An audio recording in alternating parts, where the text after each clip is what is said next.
Hello students, कैसे हैं आप सब? जो ज्वाइन कर रहे हैं वो अपनी हम लोगों ने पिछले सेंट्रल प्रॉब्लम्स के बारे में पढ़ा था, यानी केंद्रीय समस्याएं। आज की क्लास में हम लोग जो है ये जानेंगे कि हमारी जो अलग अलग जो हमारी क्या कह सकते हैं इकोनॉमीज है, उनमें है सेंट्रल प्रॉब्लम्स को हम सॉल्व कैसे कर सकते हैं। जो क्या आई है उनको हम किस तरीके से सॉल्व कर सकते हैं। ठीक है, तो हम आपको जो हमारी जो है इकोनॉमिक या अर्थव्यवस्था हमारी 3 प्रकार की होती है। एक होती है हमारी मार्केट इकोनॉमी, जिसको किसी बोलते हैं हम कैपिटलाइज्ड इकोनॉमी। ठीक है, दूसरी हमारी होती है सेंट्रल इकोनॉमी, जिसको कि हम बोलते हैं सोशल प्लानिंग। ठीक है, और तीसरी हमारी मिक्स्ड इकोनॉमी होती है। मार्केट इकोनॉमी वो होती है जिसमें कि जो है हमारे जो है प्राइवेट सेक्टर की ओनरशिप होती है और गवर्नमेंट का कोई भी हस्तक्षेप जिसमें कि ना हो। ठीक है, जो सारे डिसीजन है सभी को कौन लेता है? प्राइवेट सेक्टर, यानी मार्केट फोर्स। तो ये market economy is a free economy, ये फ्री इकोनॉमी है, इसमें गवर्नमेंट का कोई भी इंटरफेरेंस नहीं होता है। इसमें जो हमारे जो कह सकते हैं प्रोडक्शन के जो सोर्स हैं 5, उस पे जो है प्राइवेट सेक्टर की ओनरशिप होती है। ठीक है, हमने बताया था आपको 5 आपके जो फैक्टर्स हैं वो है मैन, मटेरियल, मनी, मशीनरी। ठीक है, और आपकी जो है मैनेजमेंट, उन पे क्या प्राइवेट सेक्टर की ओनरशिप होती है या प्राइवेट सेक्टर जो है उसमें इन्वॉल्व होता है। ठीक है, तो इट मीन ये हमें 3 डिसीजन लेने होते हैं। ठीक है, हाउ, सबसे पहले व्हाट, हाउ एंड होम, यानी क्या बनाना है, कैसे बनाना है और किसके लिए बनाना है। ये हमारी 3 प्रमुख केंद्रीय समस्याएं हैं। ठीक है, तो it means that producers are free to decide. तो इस वाली इकोनॉमी में जो प्रोड्यूसर्स होते हैं यानी उत्पादक होते हैं वो डिसाइड करने के लिए फ्री होते हैं कि हमें क्या बनाना है, कैसे बनाना है और किसके लिए बनाना है। ठीक है, तो और ये इसमें हमें जो डिसीजन लेना होता है वो सप्लाई और डिमांड के आधार पर डिसीजन लिया जाता है। जो इस वाली मार्केट इकोनॉमी है इसमें जो डिसीजन हमारे सप्लाई और डिमांड के अकॉर्डिंग लिए जाते हैं। ठीक है, और इसी के अकॉर्डिंग वो जो है हम सारे जो है आपकी सेंट्रल प्रॉब्लम चूज की जाती है और उनका जो है सॉल्यूशन किया जाता है। ठीक है, अब कैसे किया जाता है तो हमें ये देखना होता है जो इस मार्केट में होती है जो भी प्राइस है वो सप्लाई और डिमांड के आधार पे तय होती है, क्योंकि मार्केट फोर्स में जो है इंक्लूड होता है। मार्केट फोर्स के द्वारा ही सारे जो है डिसीजन उसी के अकॉर्डिंग हम लिए जाते हैं। तो producers will choose to produce those goods the price of which are relatively high. तो ऐसी मार्केट में जो है प्रोड्यूसर ऐसे गुड्स का बनाना वो करते हैं जो कि जिनकी प्राइस हाई होती है। जब क्योंकि प्राइस हाई होगी तो उन्हें प्रॉफिट्स भी ज्यादा होंगे। इसलिए इस वाले में क्योंकि प्राइवेट सेक्टर का जो है मेन पर्पस क्या होता है? प्रॉफिट को मैक्सिमाइज करना। तो प्रोड्यूसर ऐसे प्रोडक्ट को जो है बनाएंगे जो कि जिनकी की प्राइस हाई हो, ऊंची कीमत वाली, ताकि उन्हें ज्यादा से ज्यादा प्रॉफिट हो सके। ठीक है, तो so that their profits are maximise because they are interested in maximising their profit. तो आपको पता है जो प्राइवेट सेक्टर में है वो लोग वर्क करते हैं अपनी प्रॉफिट को बढ़ाने के लिए। ठीक है, क्योंकि जो है प्राइवेट सेक्टर में ऐसा होता है कि हम जितना काम करेंगे उतना ही उसी के हिसाब से हमें रिटर्न भी मिलेंगे। They will adopt the techniques to production or prefer to use those inputs the price of which are relatively low। ठीक है, तो ये तो हमारी पहली समस्या हो गई थी कि हमें क्या बनाना है। तो ऐसी चीज बनानी है जिसकी क्या है प्राइस ज्यादा हो, कीमत ज्यादा हो। दूसरी समस्या आई हमारी क्या, कैसे बनाना है। कैसे का मतलब होता है हमें कौन सी टेक्निक यूज करना है। ठीक है, तो हम ऐसी टेक्निक यूज करते हैं जिसकी की कॉस्ट हमारी कम आए। ठीक है, लो कॉस्ट हो, so that the cost of production is minimized। क्योंकि जब कॉस्ट कम होगी और प्राइस ज्यादा होगी तभी हमें ज्यादा से ज्यादा प्रॉफिट होगा। ठीक है, also they will produce goods and services for those buyers who are willing to offer them better price। और ऐसे गुड्स और ऐसे प्रोड्यूसर्स बनाने के जो हमें बनाए जाते हैं जिनकी की जो है प्राइस ज्यादा हो। कैसे बनाना है? ऐसी टेक्निक जिनकी कॉस्ट कम हो। और अब तीसरी समस्या हमारी आई किसके लिए बनाना है। तो ऐसे लोगों के लिए बनाना है जो उसको खरीदने में कैपेबल हो। या फिर उनको विलिंगनेस हो उनके पास, ठीक है, बेटर प्राइस ऑप्शन को देने को, बेटर प्राइस पे करने के लिए वो कैपेबल हो, ठीक है। दूसरी हमारी आता है central plan economy. Central plan economy वो होती है जिसमें गवर्नमेंट सेक्टर का इंटरफेरेंस होता है और सारे ही जो हमारे प्रोडक्शन के फैक्टर्स है उस पे हमारी जो है गवर्नमेंट की ओनरशिप होती है, यानी कि सारे डिसीजन जो है गवर्नमेंट लेती है या गवर्नमेंट के द्वारा अपॉइंट किया गया कोई सेंट्रल अथॉरिटी लेती है, ठीक है। तो इस वाली जो इकोनॉमी है इसमें जो है डिसीजन जो हमें लेना होता है क्या बनाना है, कैसे बनाना है और किसके लिए बनाना है, ये सारे ही डिसीजन गवर्नमेंट के द्वारा अपॉइंट किया गया एक सेंट्रल अथॉरिटी जो है लेती है, जिसका कि मेन फोकस होता है सोशल वेलफेयर या सोशल जस्टिस। जिस तरीके से हमारी जो है मार्केट इकोनॉमी का जो है मेन फोकस होता है प्रॉफिट मैक्सिमाइजेशन, वैसे ही सेंट्रल प्लान इकोनॉमी का जो मेन फोकस होता है हमारी सोशल जस्टिस। तो यहाँ पे इस इकोनॉमी में जो भी डिसीजन लिए जाते हैं वो सोशल वेलफेयर को ध्यान में रखते हुए लिए जाते हैं और हमें डिसीजन किससे रिलेटेड लेना होता है, क्या, कैसे और किसके लिए, ठीक है। Unlike market economy, profit maximisation is not the consideration, those goods and services will be produced which the central authority finds as most useful for society। तो ऐसे गुड्स का प्रोडक्शन किया जाता है जो कि हमारे समाज के लिए सबसे ज्यादा यूजफुल हो या फिर उपयोगी हो, ठीक है।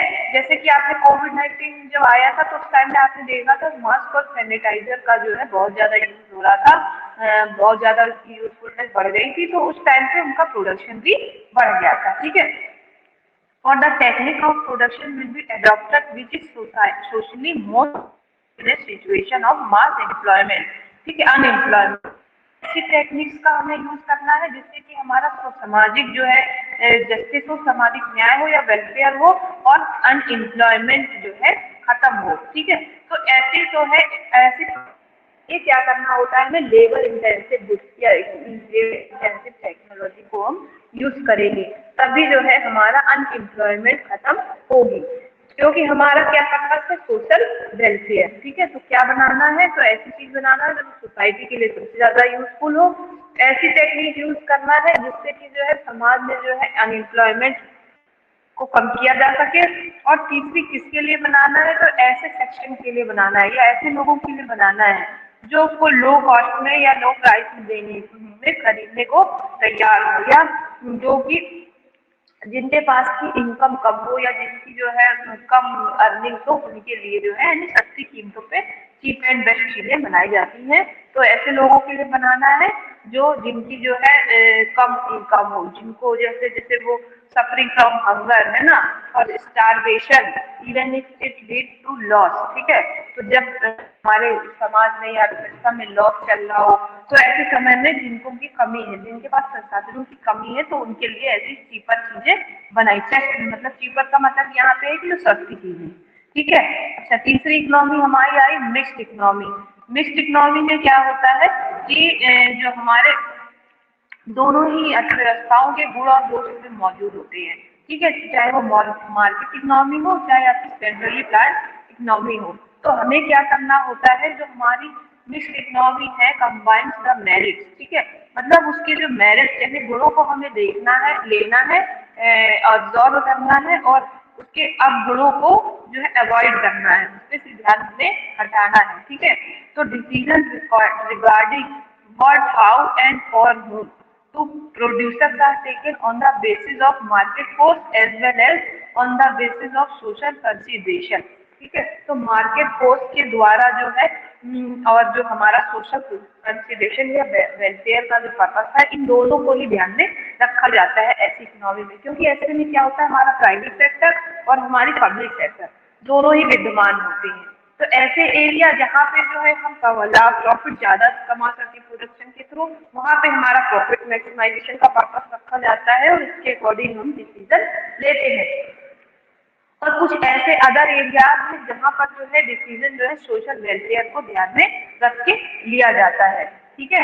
फॉर एग्जाम्पल अगर इन इंडिया है, हमारे भारत के देश में जो है जो कपड़ों का, स्टील का जो है प्रोडक्शन करने के लिए लोग फ्री हैं, इसमें आप कितना भी प्रॉफिट कमा सकते हैं, लेकिन कुछ एरिया जो है गवर्नमेंट सेक्टर के लिए रिजर्व रखे गए हैं, जैसे कि रेलवे है और भी चीजें हैं, जिसपे की जो है गवर्नमेंट जो है सभी के लिए नॉमिनल रेट जो है और अफोर्डेबल प्राइस पर अपनी सर्विस प्रोवाइड कराती है। तो मिक्स जो हमारी इकोनॉमी में है, इसमें डिसीजन में हमारे दोनों ही फोर्स इन्वॉल्व होते हैं, market force and social consideration या सोशल वेलफेयर का, इन दोनों का ही ध्यान रखा जाता है। ठीक है, क्लियर है? I hope you all clear topic. ठीक है, तो अब हम इसका एक इन शॉर्ट में ओवरव्यू ले लेते हैं कि इन मार्केट इकोनॉमी में हमने सबसे पहले पढ़ा था मार्केट इकोनॉमी में। तो मार्केट इकोनॉमी में जो सेंट्रल प्रॉब्लम्स है उनका सॉल्यूशन करने के लिए हमें क्या ध्यान में रखना होता है? मार्केट फोर्स को। ठीक है, उनका सॉल्यूशन क्या है? मार्केट फोर्स के द्वारा किया जाता है। और सप्लाई एंड डिमांड। ठीक है, व्हाट, हाउ और फॉर का जो हमारी केंद्रीय समस्या है, या क्या, कैसे और किसके लिए, इसका समाधान हम जो है मार्केट फोर्स यानी कि सप्लाई और डिमांड के थ्रू करते हैं। दूसरी हमारी इन सेंट्रल प्लान इकोनॉमी, यानी जो हमारी सेंट्रल प्लान इकोनॉमी है या सोशल इकोनॉमी है ना, समाजवादी अर्थव्यवस्था है, इसमें जो हमारी केंद्रीय समस्याएं जो है क्या, कैसे और किसके लिए, इसका समाधान जो है एक जो है गवर्नमेंट जो है के द्वारा अपॉइंट किया गया एक सेंट्रल अथॉरिटी अपने जो है सोशल वेलफेयर को पर्पस को ध्यान में रखते हुए करता है। ठीक है, और मिक्स्ड इकोनॉमी में क्या होता है? दोनों ही मौजूद होते हैं, मार्केट फोर्स और हमारी सेंट्रल अथॉरिटी दोनों ही मौजूद होते हैं और दोनों ही अपने अपने पर्पस को आगे बढ़ाते हैं।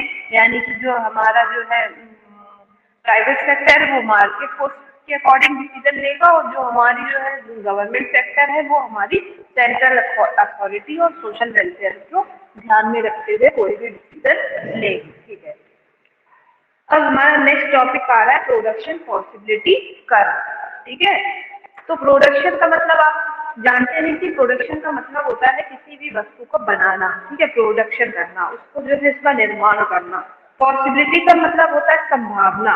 ठीक है, और कर्व का मतलब होता है कोई भी जब कुछ जो है पॉइंट्स को मिलाने के बाद जो एक रेखा बनती है तो उसको हम बोलते हैं कर्व। ठीक है, या वक्र, हिंदी में वक्र बोलते हैं। ठीक है, तो इसको हम हिंदी में बोलते हैं उत्पादन संभावना वक्र। यानी संभावना क्या होती है? जब किसी काम के होने या ना होने की कोई जो आशंका होती है उसी को हम संभावना बोलते हैं।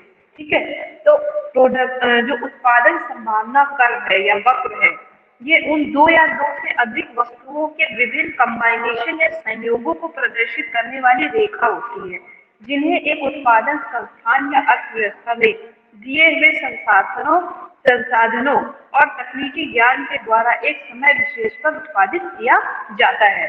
ठीक है, मतलब कि एक कोई समय डेफिनेट टाइम पीरियड है, जैसे मान लीजिए 1 महीने का, उस 1 महीने में अगर कोई दिए हुए संसाधनों, यानी कि आपके पास अगर 1 लाख रुपए का बजट है तो उन 1 लाख ही क्या हो गए आपके संसाधन, यानी जो संसाधन है वो फिक्स है, दिए हुए संसाधनों और दिए हुए तकनीकी ज्ञान के अंतर्गत। यानी ना ही आपके संसाधन में कोई चेंजमेंट होना चाहिए और ना ही आपके टेक्निकल नॉलेज में कोई भी चेंजमेंट होनी चाहिए, ये दोनों फिक्स होने चाहिए।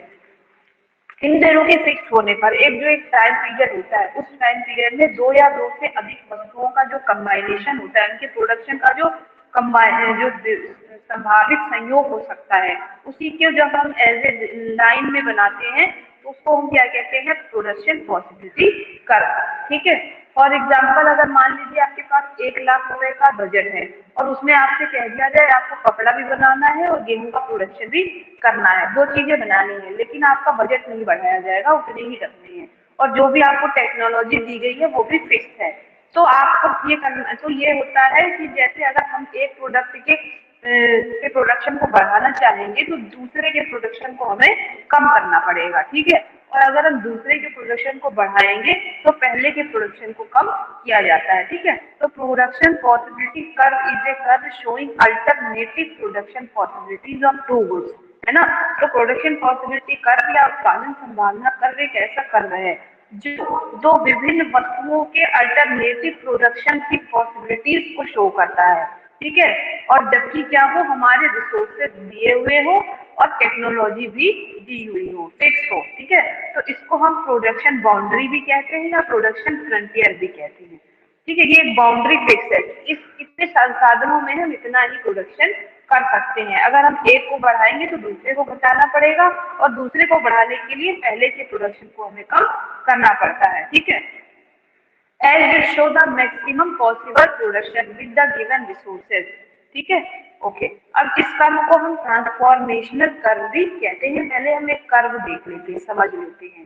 ठीक है, जो कर्व बनता है ये है, ये जो हमारा कर्व बना हुआ है इस तरीके से, इसी को, ये हमारा कर्व है, इसी को बोलते हैं प्रोडक्शन पॉसिबिलिटी कर्व। जैसे हमने आपको वीट और आपकी क्लोथ का एग्जाम्पल दिया था। ठीक है, वीट और क्लोथ का एग्जाम्पल दिया था। ठीक है, तो अब यहाँ देख रहे हैं 0 है, 10 है ना, 20, 30, 40, 50, 60, 70, 80, 90 और 100 है, ये यूनिट दी हुई है। और इधर 0, 1, 2, 3, 4, 5 की यूनिट दी हुई है। ठीक है, तो अगर मान लीजिए हमारा बजट फिक्स है 1 लाख रुपए का, तो अगर 1 लाख रुपए हमारे पास है और प्रोडक्शन करने को दोनों चीजें करी जाएंगी, तो हम ये देखेंगे पहले कि 1 लाख में हम कितना गेहूं बना सकते हैं और कितने कपड़े का प्रोडक्शन कर सकते हैं। ठीक है, तो हम सबसे पहले ये देखेंगे कि अगर हमने गेहूं का प्रोडक्शन 100 पे किया है, 100 यूनिट पे किया है, तो हम जो है कपड़े का उत्पादन 0 यूनिट कर पाएंगे। ये पॉसिबिलिटीज है, ये कंबाइनेशन है। तो पहला कंबाइनेशन हमारा 0 का, यानी 100 टन हमने अगर गेहूं, तो हमारा 0 बैरल या 0 बेल्स की हमारे प्रोडक्शन होगा। ठीक है, तो अगर हमें अपने कपड़े का प्रोडक्शन बढ़ाना है, 0 नहीं करना है, 0 से 1 यूनिट बढ़ाना है, मान लीजिए हमने करके 1000, ये वाली नीचे वाली जो यूनिट से ये 1000 पे शो की रही है। ठीक है, तो जी हमें 1000 बेल्स तक लाना है, तो हमें क्या करना होगा, अपने गेहूं के प्रोडक्शन को 100 से 90 पर लेके आना होगा। ठीक है, कम करना होगा। ठीक है, तो आपने देखा कि अगर हमने एक्स के प्रोडक्शन को घटाया तो हमने वाई के प्रोडक्शन को बढ़ाया। ठीक है, अगर हमें वाई प्रोडक्शन को और बढ़ाना है, अगर 2000 यूनिट तक लेके आना है, तो हमें जो क्या करना होगा, गेहूं के प्रोडक्शन को 90 टन से घटाकर 80 टन पे लाना होगा। इसी तरह से अगर 3 यूनिट पे करना है, यानी कि 3000 बैरल करना है, तो हमारा अपना प्रोडक्शन जो है कपड़े का, ये हाँ सॉरी गेहूं का, तो हम जो है यहाँ से 40 टन लेके आए। ठीक है, 40 टन पे लेके आए, तो ये चीज हमारी चलती है। तो इनको, ये जो पॉइंट हमारे बन के आए, पहला पॉइंट ए बना जहाँ पे हमारा कंबाइनेशन बन रहा था 100 और 0 का, दूसरा हमारा कंबाइनेशन बी पॉइंट आया, बी में 90 और 1 का हमारा कंबाइनेशन बना, तीसरा हमारा सी पॉइंट बना, सी में हमारा 70 और आप देख रहे हैं 2 का कंबाइनेशन बना। ठीक है, और चौथा पॉइंट हमारा डी आ रहा है, जहाँ पे हमारा 40, यानी कि 40 टन, 40 टन, और ये हमारा 3000 बैरल का कंबाइनेशन आ रहा है। ठीक है, और अगर हम इससे नीचे जाएंगे, अगर हम 10 टन गेहूं का प्रोडक्शन करेंगे, तो हम कपड़े का प्रोडक्शन 4 टन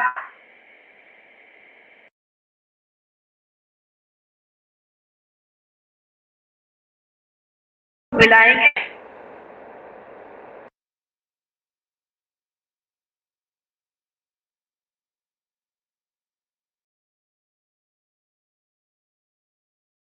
कंबाइनेशन ये बन जाएगा, ये वाला।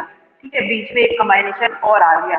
ठीक है, अब ये पांचवा कंबाइनेशन इन्होंने ई यहाँ पे शो किया है कि अगर हम 4000 का प्रोडक्शन करेंगे, तो हम जो है गेहूं का हमें 0 प्रोडक्शन करना पड़ेगा। तो आपने इस ग्राफ से ये समझा कि जैसे जैसे हमने, मान लो ये गुड्स एक्स है और ये हमारा गुड्स वाई है, जैसे जैसे हम गुड्स एक्स का प्रोडक्शन बढ़ाएंगे, वैसे वैसे हमें गुड्स वाई के प्रोडक्शन को कम करना होगा। और जैसे जैसे हम जो है गुड्स एक्स के प्रोडक्शन को घटाएंगे, ठीक है, तो वैसे वैसे हम गुड्स वाई के प्रोडक्शन को बढ़ा पाएंगे। ठीक है, तो इन सभी पॉइंटों को मिला के ये वाली रेखा हमारी इस तरीके की बनी, इसी को हम कहते हैं प्रोडक्शन पॉसिबिलिटी कर्व। इस तरीके का बना, ये हमारा क्या कहलाता है, प्रोडक्शन पॉसिबिलिटी कर्व। ठीक है, तो हम इस तरीके से कह सकते हैं कि जो हमारी उत्पादन संभावना वक्र या प्रोडक्शन पॉसिबिलिटी कर्व है, दिए हुए तकनीकी ज्ञान और दिए गए संसाधनों के अंतर्गत 2 या 2 से अधिक वस्तुओं के प्रोडक्शन के विभिन्न संयोगों को दर्शाने वाली एक रेखा है। ठीक है, क्लियर है? ओके, तो ये हमने समझ लिया कि हमारा क्या है, ये हमारी एक मिनट इसको सब क्लियर कर दे सारा हम लोग अपना। ठीक है, तो ये हमने समझ लिया कि प्रोडक्शन पॉसिबिलिटी कर्व हमारी क्या होती है।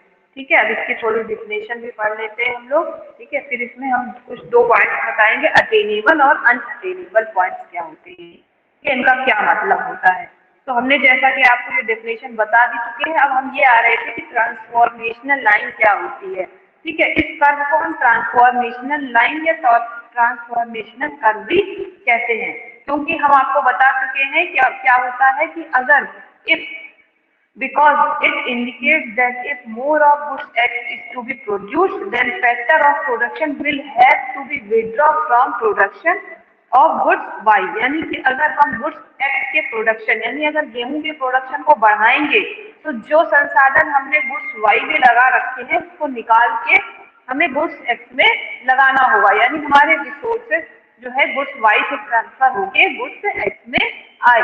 इसी तरीके से अगर इसका अपोजिट हो जाए कि अगर हमें गुड्स Y के प्रोडक्शन को बढ़ाना है तो हमें क्या करना होगा, जो प्रोडक्शन के रिसोर्सेज हैं उनको हमें गुड्स X से निकाल के गुड्स Y में जो हमें इन्वॉल्व करना होगा। इसलिए इसको हम ट्रांसफॉर्मेशनल लाइन भी बोलते हैं, क्योंकि क्या होता है यहाँ पे रिसोर्सेज प्रोडक्शन के जो फैक्टर्स हैं उनका ट्रांसफर हम एक गुड्स से दूसरे गुड्स में कर रहे हैं, क्योंकि जिसका प्रोडक्शन हमें बढ़ाना होगा उसमें हमें ज्यादा रिसोर्सेज इन्वॉल्व करवाने होंगे और जिसका प्रोडक्शन कम करना होगा उसमें हमें कम संसाधनों की जरूरत होगी।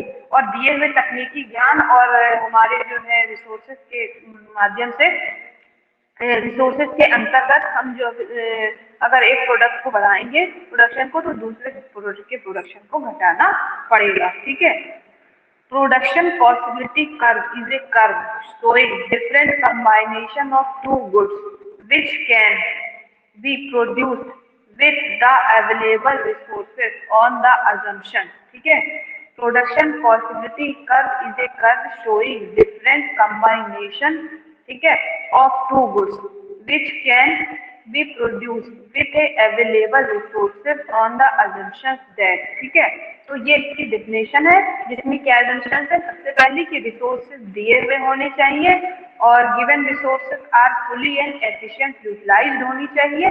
ठीक है, दिए हुए रिसोर्सेज जो है फुली यूटिलाइज होनी चाहिए। तीसरा क्या है, टेक्नोलॉजी जो है हमारी रिमेन्स कांस्टेंट होनी चाहिए। ये तीन एजम्पशन जब हमारी होंगी तभी हमारा प्रोडक्शन पॉसिबिलिटी कर्व का लॉ क्या होगा, एप्लीकेबल होगा। तो ये भी आपके क्वेश्चन पूछा जा सकता है, क्योंकि आपका ऑब्जेक्टिव पेपर होगा जिसमें कि ये क्वेश्चन आपके अच्छे खासे बनाए जा सकते हैं इस टॉपिक पे। ठीक है, तो ये हमने समझ लिया कि हमारा प्रोडक्शन पॉसिबिलिटी कर्व क्या होता है। अब इसमें दो कंडीशन आती हैं, एक अटेनेबल और एक होता है अनअटेनेबल, यानी एक प्राप्त करने योग्य और एक प्राप्त ना करने योग्य। ठीक है, इसको तो ये जो हमारे जो सिचुएशन आती हैं वो कब कब आती हैं, ये तो सब इन्होंने लॉ अपना अकॉर्डिंग टू ये टेबल बना के और ये इस तरीके से जो है ये कंबाइनेशन भी हमने आपको बताए थे कि पहला कंबाइनेशन हमारा 100 और 0 का बना, दूसरा कंबाइनेशन 90 और 1000 बैरल का बना, तीसरा 70 और 2000 का, और चौथा जो हमारा 40 टन का और 1000 बैरल का, और पांचवा हमारा 0 का। अगर हम वीट का प्रोडक्शन करेंगे तब हम 4000 बैरल कपड़ा बना पाएंगे। ठीक है, तो ये चीज हमने अब पढ़ ली। अब हमें ये पढ़ना है कि जो हमारा प्रोडक्शन, ये जो हमने पढ़ा अभी, अटेनेबल और अनअटेनेबल। ठीक है, अटेनेबल क्या होता है और अनअटेनेबल क्या होता है, ये जो कर्व हमने देखा अभी अपना। ठीक है, इसमें दो पॉइंट होते हैं। तो ये कर्व जो हमारा जो मेन कर्व है, ये पेन ले रहे हैं। ठीक है, एक मिनट, कलर रेड। ठीक है, कलर अलग चूज कर लिया तो जो है सही। ये वाला जो हमने कर्व देखा था, ये वाला हमारा कौन सा कर्व है, फुलर यूटिलाइजेशन ऑफ रिसोर्सेज। ये ऐसा कर्व है जब हमने अपने 1 लाख का जो बजट था उसको फुल हमने पूरा जो है यूटिलाइज किया। ठीक है, तो हमने अपना पूरा यूटिलाइज करके ये कंबाइनेशन हमारा बन रहा था। ठीक है, बाई चांस अगर हमारे पास 50,000 रुपए कहीं से और आ गए तो हमारा जो है बजट बढ़ गया, यानी 1.5 लाख का बजट हो गया, तो इसमें क्या होगा, प्रोडक्शन भी बढ़ जाएगा। ठीक है, तो जो ये कवर, ये जो बिंदु, ये कर्व बनेगा वो इस तरीके से खिसक के यहाँ पे आ जाएगा। तो ये वाला पॉइंट, ठीक है, तो जो भी है इस कर्व के बाहर का जो एक मिनट, सॉरी इसको डिलीट कर दे थोड़ा सा। ठीक है, तो ये हमारा फुलर यूटिलाइजेशन कर्व है।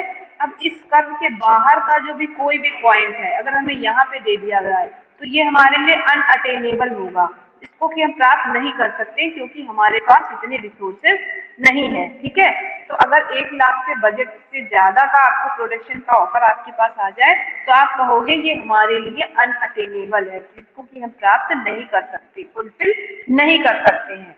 ठीक है, बाई चांस अगर आपको कोई प्रोडक्शन का ऑप्शन आपके पास इस लाइन के अंदर आ रहा है, यहाँ पे आ रहा है, यहाँ पे आ रहा है, तो आप इसको कहते हैं हम अटेनेबल। ठीक है, तो यही फर्क है, अभी इसकी थ्योरी अब पढ़ लेंगे। तो जब भी आप जो है कहोगे कि अनअटेनेबल पॉइंट कौन सा है आपका प्रोडक्शन पॉसिबिलिटी कर्व में, तो जो आपका फुल यूटिलाइजेशन जो हमारा ये प्रोडक्शन पॉसिबिलिटी कर्व बना, इसके बाहर का कोई भी पॉइंट होगा, ठीक है, यहाँ बना, यहाँ बना, यहाँ दिया गया, तो ये हमारा अनअटेनेबल होगा, क्योंकि हम इसे फुलफिल नहीं कर सकते हैं। ठीक है, वही अगर आपको कहा जाए कि आपको इस जो है ये वाला कर्व है, इसके अंदर का कोई पॉइंट दे दिया जाए, तो आप ये कहोगे इसको कहते हैं हम अटेनेबल, यानी प्राप्त करने योग्य। ठीक है, तो यही हमारा, इसी को हम कहते हैं अटेनेबल और अनअटेनेबल। अब इसको थोड़ा क्लियर कर दें। ठीक है, फिर आगे हम लोग बढ़ते हैं। ठीक है, कि थ्योरी पढ़ते हैं।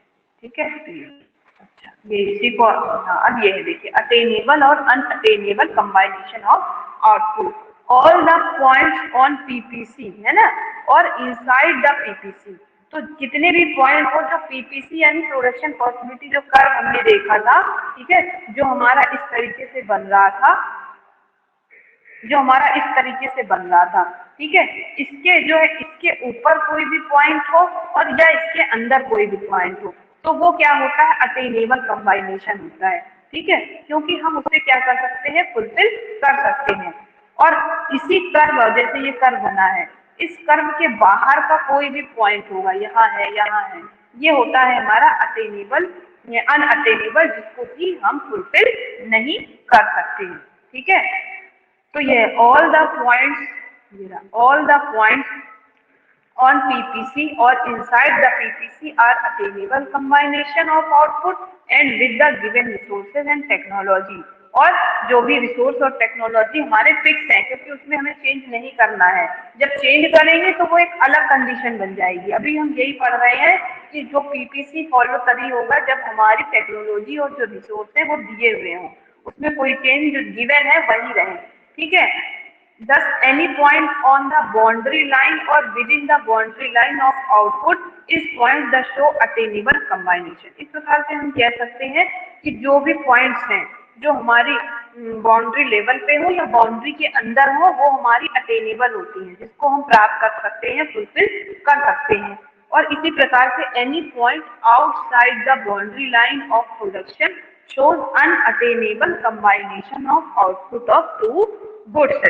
तो जो हमारी ये बाउंड्री लाइन है या पीपीसी कर्व है, इसके बाहर की जो जितने भी पॉइंट होंगे वो हमारे अनअटेनेबल कंबाइनेशन ऑफ आउटपुट होंगे दो गुड्स के। ठीक है, क्लियर है?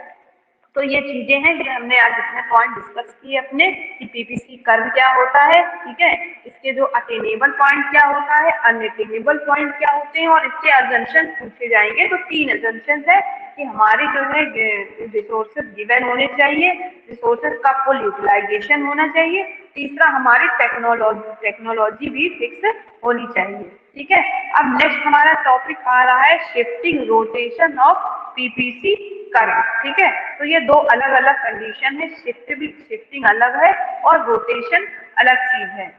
ठीक है, देखते हैं आज कितना टाइम हुआ, तो फिर हम लोग इसको आगे कंटिन्यू करेंगे।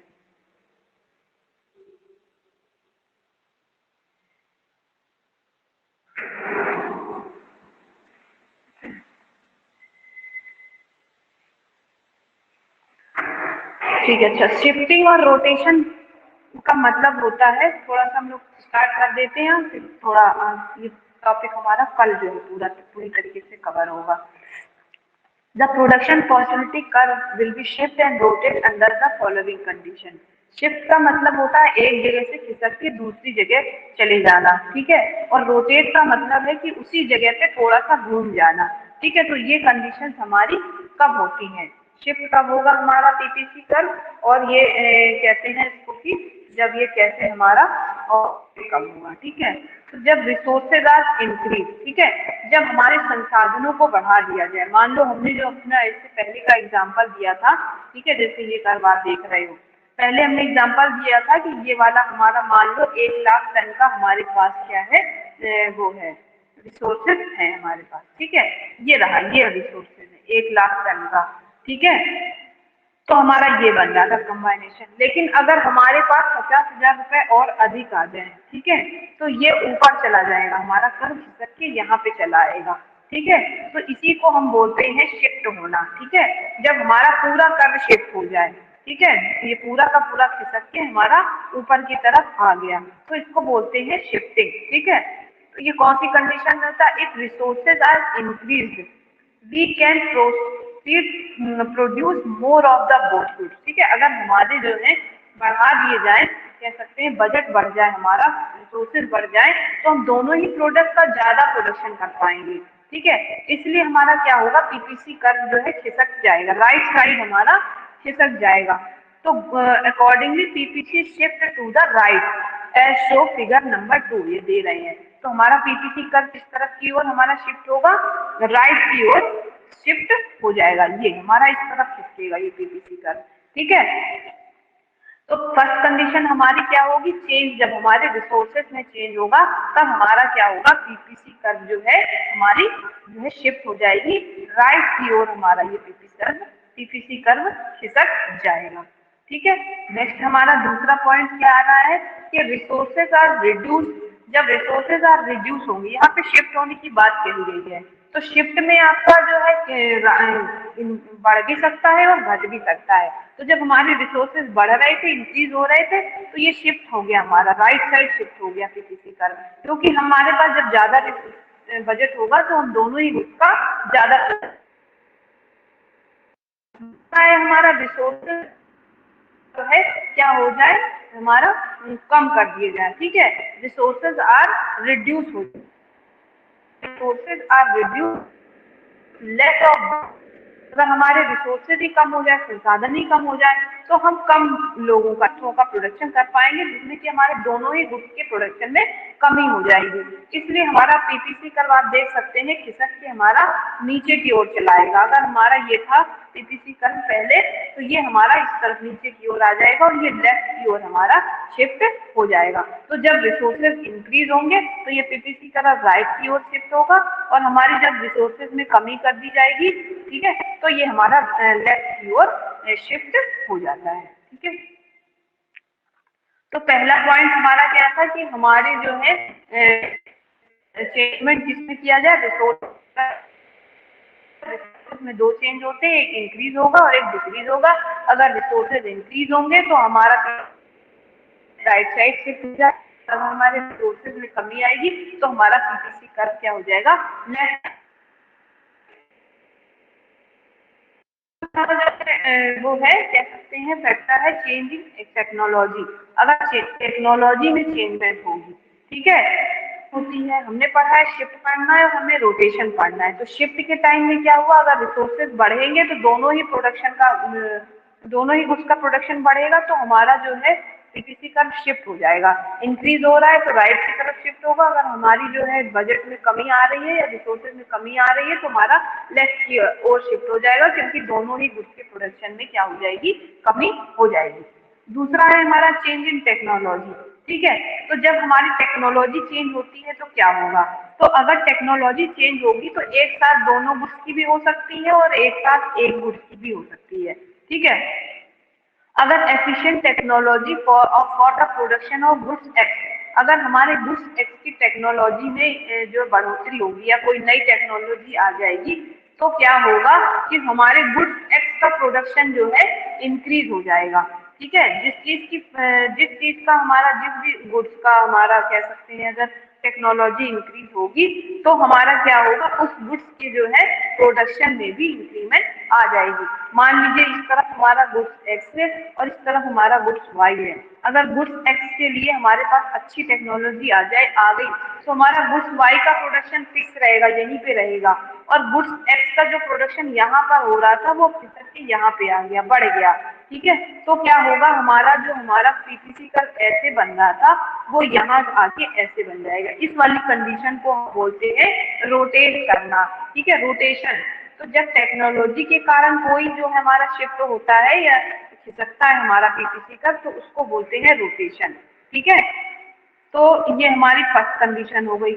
मान लीजिए अगर हमें यही कंडीशन हमारी क्या हो जाए कि हमारी गुड्स एक्स का प्रोडक्ट की टेक्नोलॉजी फिक्स रहे, सेम रहे, कांस्टेंट रहे, और गुड्स वाई की टेक्नोलॉजी में इंक्रीमेंट हो जाए, तो क्या होगा, इस तरीके का कर्व होगा। जब efficient technology for the production of goods Y that would mean more production of goods Y, यानी जिस प्रोडक्ट की टेक्नोलॉजी इंक्रीमेंट होगी उस प्रोडक्ट की क्या हो जाएगा, प्रोडक्शन में जो है इंक्रीमेंट होगा, और वहां का जो है हमारा रोटेट हो जाएगा वो पीपीसी कर्व। तो अब देखिए कंडीशन हमारी ये आ गई, ऐसी आ गई। ठीक है, तो आप ये देख रहे हैं कि हमारा गुड्स एक्स इस जगह है, गुड्स वाई हमारा यहाँ था, तो अब इसकी इंक्रीमेंट होके यहाँ पे चला आया। ठीक है, ये ऊपर की ओर चला गया। ठीक है, तो जब किसी भी प्रोडक्ट, किसी एक प्रोडक्ट की टेक्नोलॉजी में इंक्रीमेंट होगा तो उसकी प्रोडक्शन में इंक्रीमेंट हो जाएगा, तो ये हमारा क्या हो जाएगा, शिफ्ट, ये हमारा रोटेशन की कंडीशन हो जाएगी। ठीक है, नेक्स्ट रफ कर दे सारी चीजें। ठीक है, नेविगेशन।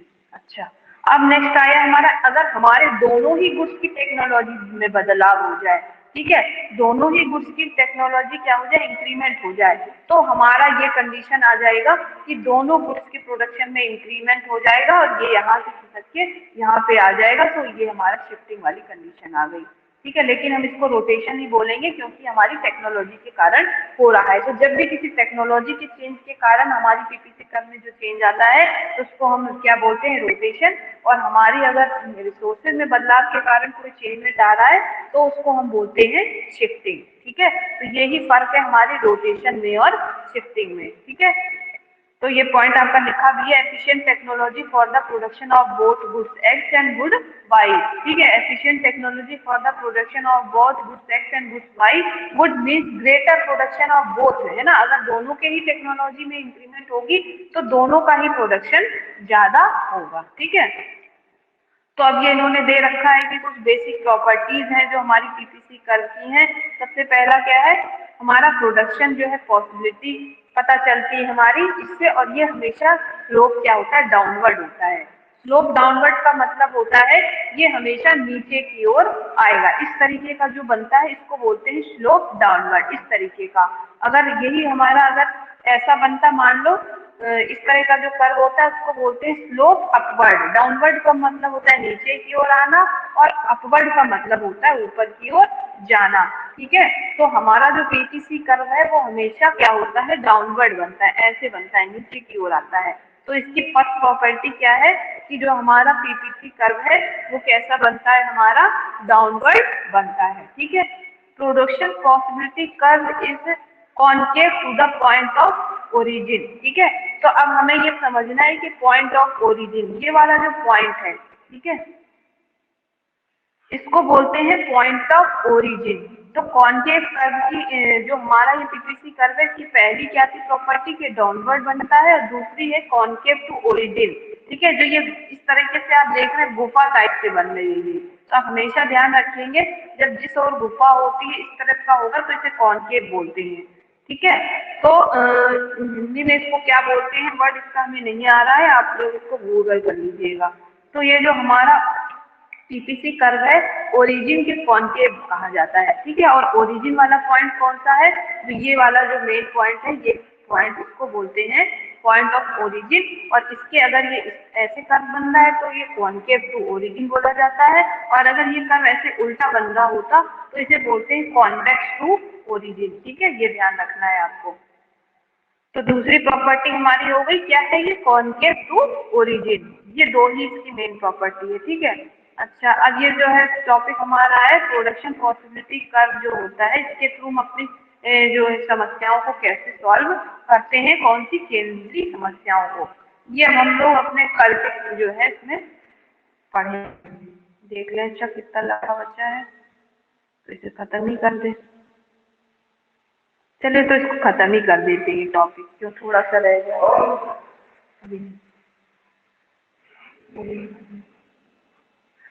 चलिए, तो फिर आज इतना ही रखते हैं, फिर आगे का ये टॉपिक हम लोग कल कवर करेंगे। Okay, thank you for watching this video.